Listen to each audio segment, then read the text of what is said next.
இங்கே தாங்க நல்லா வசதியாக இருக்குது, இங்கேயே கொஞ்ச நேரம் இருந்துட்டு போகலான்னு முதல்ல ஒருத்தரோட வீட்டுடைய பின்னாடி வந்து உக்காந்துட்டு இருந்திருக்கு. அதை பார்த்த வீட்டுடைய உரிமையாளர் அதிர்ச்சி அடைஞ்சிருக்காரு.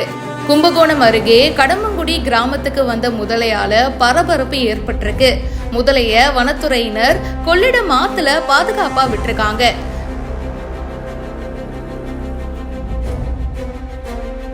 கும்பகோணம் பக்கத்துல திருவிடைமருதூர் தாலுகா திருப்பனந்தாள் ஒன்றியம் மகாராஜபுரம் ஊராட்சிக்கு உட்பட்ட கடம்பங்குடி கிராமத்துல களத்தடி மேட்டு தெருவை சேர்ந்தவர் காந்திராஜ்.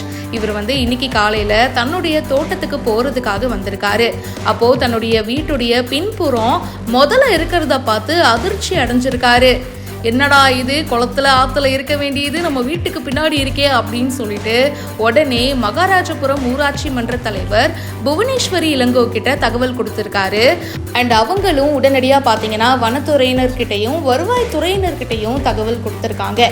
அதுக்கப்புறம் சம்பந்தப்பட்ட அதிகாரிகள்லாம் வந்ததுக்கு அப்புறம் அவங்களோட வீட்டுடைய பின்புறம் இருந்த அந்த முதலைய கயிறு மூலம் கட்டி வேன் மூலியமா பாதுகாப்பா எடுத்துட்டு போயிருக்காங்க. அந்த முதலை பார்த்தீங்கன்னா 3 அடி நீளம் இருந்திருக்குங்க. ஸோ பத்திரமா எடுத்துட்டு அணக்கரை கொள்ளிடம் ஆத்துல பாதுகாப்பாக விட்டுருக்காங்க. இதனால அந்த பகுதியில் கொஞ்ச நேரம் பரபரப்பு ஏற்பட்டுச்சு.